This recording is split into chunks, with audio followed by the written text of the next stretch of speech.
wonder. So glad you are my father. Nothing but put us under. Baba, take all the glory. Just tell them what you want and they will come and serve you. We'll move on straight to the next item.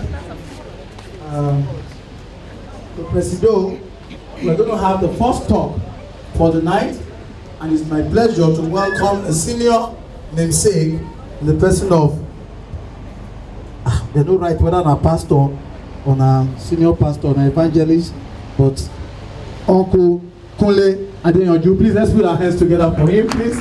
Les clapez à him, les clapez à him. Merci beaucoup. Praise the Lord. Praise the Lord. Kunle has done the preliminary introduction, but it's important we know who is going to talk to us tonight, and it's my pleasure to just say one or two things about him. He's someone I've known for a while. In fact, himself and my wife, they served together in the States in the same organization. He's a man you can call an adventurer. He's a biker. He rides bicycle anywhere you have earth.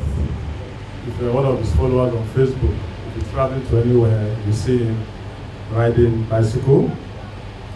He will tell us some of the exploits that he's been able to do. I know him as an entrepreneur. He's a motivational speaker. He works in one of the air companies in the States. He's married and he has 2 wonderful children.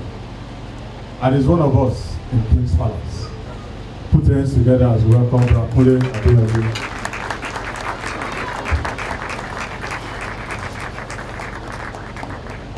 Thank you, President, the Provision Pastor, the President, the Vice President, and ladies and gentlemen, good evening.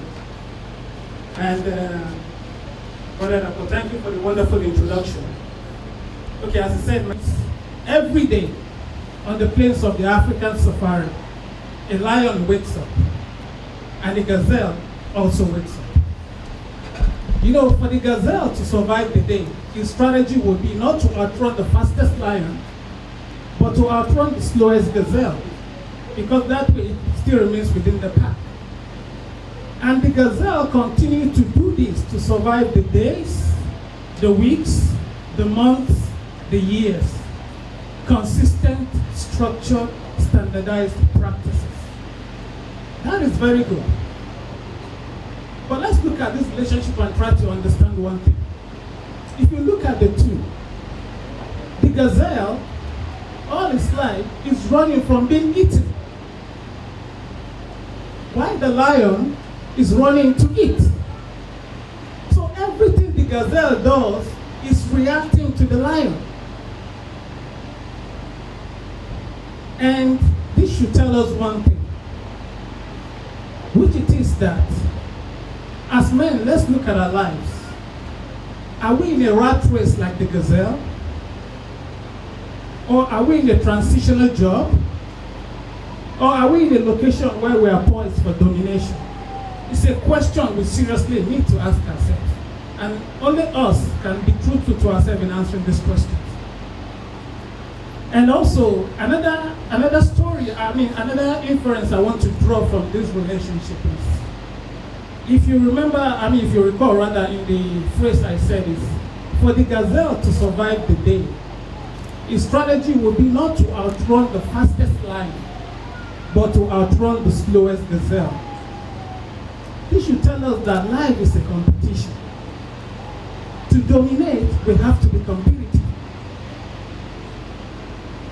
We cannot dominate without having that competitive spirit. It has to be there. The second point I want to use to illustrate this story of domination is, the next slide please, is the picture you see there, is the picture of the Chinese bamboo tree. You know, according to American Geographic Channel, they said the Chinese bamboo seed, the seed is a very hard nut to crack. Very hard. When planted, it takes 5 years in the ground before it sprouts. 5 years. 5 years of continuous watering, fertilization, nurturing before it sprouts from the ground. But after sprouting from the ground, the bamboo tree grows 90 feet in 6 weeks, 1.5 months. So the question is this: did it take 5 years to grow 90 feet or 6 weeks? Of course it took 5 years. It took 5 years to build the foundation, 5 years to learn the market, 5 years to understand the business, 5 years to understand the economy, to develop the contacts, to nurture the relationships, to build the foundation. It took 5 years to develop the character. It took 5 years. I'm relating this to us as human beings. So what this tells us as men is to dominate, it takes time. It doesn't happen like a light switch. It takes time. It takes effort. It takes hard work and persistence. And one key thing we need to understand about domination is it doesn't take just that alone. But success, domination, is not just about being smart. It's not just about hard work. But it's about knowing what you are smart at. We cannot just be smart and expect we will dominate. But we should know what we are smart at. That's the key lesson. You know, I'm going to share a personal experience here. Sorry, the third slide. I'm going to share a personal experience to drive home this message further. You see, some years back, I had a goal to climb the tallest mountain in Africa. I wanted to climb Kili. But you know, just like we said, domination, to dominate, it starts with a goal. It has to start with a goal. We need to have a goal. And the fact about life is, people who don't have goals will end up working for people who have goals. It's pure simple. So to dominate, we need to have a goal. So when I want to climb Kili, I wanted to dominate the mountain. The first thing is, it all started with a goal. And my goal was to climb the mountain. And 8 weeks down the line, I conquered the mountain. I summited the highest peak in Africa. Now, if we look at the picture there, we can see the picture of Mount Kilimanjaro. That's the picture on the top left-hand corner. That's Mount Kilimanjaro towering high above the cloud. That's about 20,000 feet above mean sea level. To put this in perspective, most time when you're flying from Lagos to Port Harcourt, the altitude which your aircraft is flying is about 20 to 25,000 feet. So you can imagine how high the mountain is. Now, if you look at the other picture on the top right-hand corner, that was the picture of me and some team members celebrating and hoisting the Nigerian flag at the highest peak in Africa. That's celebrating the success. But you see, most time in life, those are what people see. People see the success. But what people don't see are the two pictures below. Those one, I'm not sure whether you can all see it back there, but the picture on the bottom right corner shows the picture of me and the team members when we ran into a storm while climbing the mountain. And you see, this storm was so bad while climbing that we had to duck. You know, I want to liken this to our scenarios in life. You know, I want to liken this to the scenarios in life. You know, most times when we are doing things and trying to achieve our goals and trying to dominate in our various fields, there are storms of life. They always come. They will always come.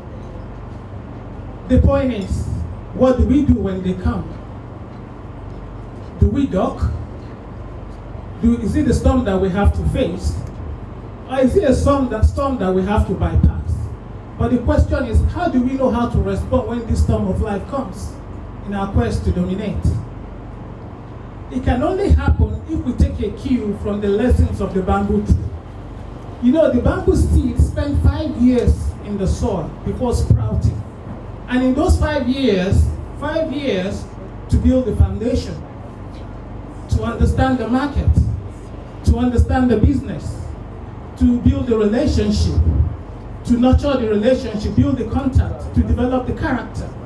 These are the lessons that will actually equip us to understand when we face the storm of life, how to react appropriately. Those are what it is. So, to dominate, we need to ask ourselves, as men, what are the kind of books we read? What are the kind of messages we listen to? What are the kind of people? You know, there's a saying, actually, they say, show me your 5 friends and I will tell you who you are, or I'll tell you where you're going. And it's true. Because people we have around us influences what we do and how we react to things. If we see the other picture there on the bottom left-hand corner, that was the picture of when we were trying to do the final ascent to climbing the peak. You see, on the final ascent, when you get to the last forward camp before summiting the mountain, the highest peak, the camp is called Camp Kibo. When you get to Kibo, actually the day before, you start walking 7 a.m. in the morning, you get to Kibo like about 5 p.m. in the evening. You have like about 3 hours rest. Then by 8 or 9 p.m., you start the final ascent in the night. And why do you normally start climbing the final ascent to summit the peak in the night? This is because if you see from the picture of Mount Kilimanjaro in the clouds there, the peak of the mountain is called Uhuru Peak. It's actually towering high above the clouds. So when you get to the peak, you are above the clouds. And what that means is you are exposed to ultraviolet light. And when you are exposed to ultraviolet light, it actually causes serious health challenges like skin cancer, skin-borne eyes blindness. So what you normally do is you climb the mountain in the night. So you get to the highest peak, that's Uhuru Peak. You get there in the morning like 5 a.m. You spend about an hour there to watch the early morning sunrise. Then you quickly descend back by 6 a.m. before the sun is up. So you descend back below the clouds. So if you look at this, in the night when we were summiting the highest peak, what happened is because you are in the cloud, it's so dark. You know, like this kind of oppressive darkness. You struggle to even see the man next to you, even with your headlights. So dark. So let's liken this to the scenarios of trying to achieve our goals, trying to achieve our visions in life. You know, there will be dark moments when you feel all alone, when everything that can go wrong will go wrong. There will be those dark moments. They're always there. But the point is, what do you do? How do you respond to those dark moments? Do you quit? Or like the bamboo seed, have we developed the character? Have we developed the foundation that can help us withstand these dark moments?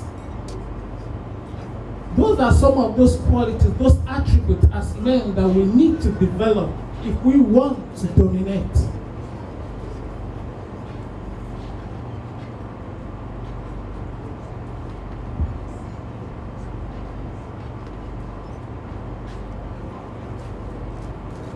So, one more thing that I would like to talk about is I would like to tell you a short story. And I would like to use 3 characters to actually illustrate this story. I'm sure we all know this actress, Halle Berry. And I think her last movie, the one she did, was it last year or this year rather, is Kidnapped. And I think probably maybe we should all watch it. It's a very good movie that tells the story about the love of motherhood, the courage and strength of a woman. I actually learned a lot watching that movie. And you know, basically what I actually want to say about Halle Berry is, you see, last year, 2016, she earned a total of $16 million. And this translates to about $25 every minute because of what she could do, her acting. So let's look again at Tiger Woods. We all know Tiger Woods, the famous golfer. Last year, 2016, Tiger Woods earned $88 million because of what he could use his hands to do, playing golf. But also, let's look at Steven Spielberg. He's the movie director. Last year, 2016, he earned $330 million. And that translates to $630 every minute because of what he could get other people to do. So let's understand this perspective. Because of what other people can use their hands to do versus what Steven Spielberg, what he could get other people to do. So the fact of life is true domination can only happen because of what you can get other people to do. Not just because of what you can do with your hands. And that is why, when I see a lot of our brothers here who are actually, running their businesses, blazing the trail, and setting the mark, I often raise my heart for them. Because really, they are on the path to domination. And that's where you can actually have true domination.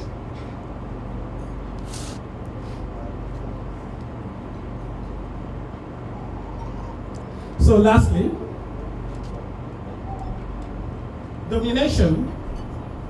to dominate rather, only requires hard work, creative thinking, and persistence. I know probably many people may not like this, but the truth is it doesn't require prayer. It doesn't require prayer.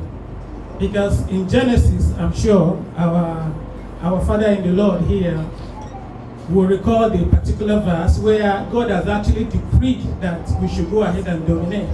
So if God has said we should dominate, then what are we praying about?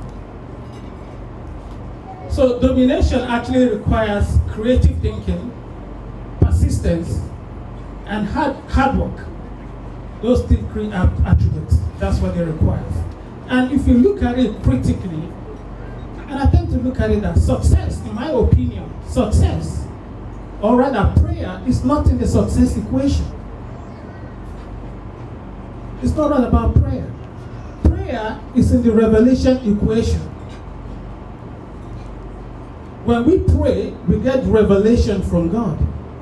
And when we receive this revelation, what we choose to do with the revelation and how we handle that revelation determines whether we are going on the path to domination or otherwise. Domination only requires hard work, creative thinking, and persistence. And as we walk on this path towards domination, there are 4 levels of spirituality. I don't want to use the word emotions, but there are 4 levels of spirituality that we normally go through, or that we all go through. And the funny thing is, whether you are striving to dominate, to achieve your goals, you will go through them. And if you are not on the path to domination, you also go through them. So why not just be on the path to domination and know that you're going through them? Because either way, you go through them. And even in the Bible, our Lord Jesus Christ who went through these 4 stages of spirituality, spiritual fitness. And these 4 levels of spiritual fitness are, our spirituality can be very fit, our spirituality can be stretched, the spirituality can be drained, and it can be depleted. It's a phase we all go through in life. If we are not passed through all of them, we will pass through it. It's a fact of life. And to illustrate further, to drive this home so that people will really understand that, yes, this has even happened to Jesus. Let's look at the fact that in the Bible recorded it that Jesus went about and was doing all those mighty miracles. Like healing the sick, raising the dead, walk on water, all those mighty miracles. You can only do that in a state of high spiritual fitness. But also, if you look further down in the Bible, there was a part where it was recorded that Jesus fasted for 40 days and nights. And on the 40th day, he was actually weak, and the devil went to tempt him. And when the devil went to tempt him, he responded by saying, "Man shall not live by bread alone." So if you look at these 2 scenarios, when he was spiritually fit, there was no account that the devil went there to tempt him. But when he got to the point where he has fasted for 40 days and 40 nights, was hungry and was weak, it was recorded that the devil went to tempt him. So we can see at this stage that he was in a state where his spirituality was stressed. But if we look further down in the Bible also, where the story where he talked about that Jesus, when he was close to the time when he was being was going to be crucified on the cross, Jesus said, Father, if thou will, let this cup pass over me. So you try to understand, why will he say that? He's Jesus. He was part of the plan. He was the plan. So why will he say that? So you can see a state of spirituality being strained at that moment. But also further down in the Bible, he talked about when he was on the cross and when he was crucified, about to give up the ghost. He said, Father, Father, why hast thou forsaken me? Of course, God couldn't have forsaken Jesus. But that was a state of spiritual depletion. So as men, in trying to achieve our goals, we will go through all or most of this phase in life. But the point is, how do we react? Jesus endured it all and he triumphed. So when we go through ours, do we quit halfway? Do we have a change of heart? Drop the band and give up? Or we say, just like Jesus has triumphed, I'm going to face it all. All it takes is creative thinking, persistence, hard work, and I won't give in until I achieve my vision, until I dominate. I think that's all it takes. And thank you.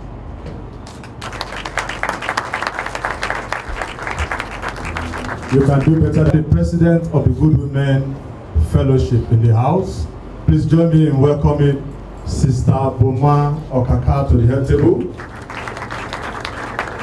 Good women, put your hands together for your president. Yes, so RMF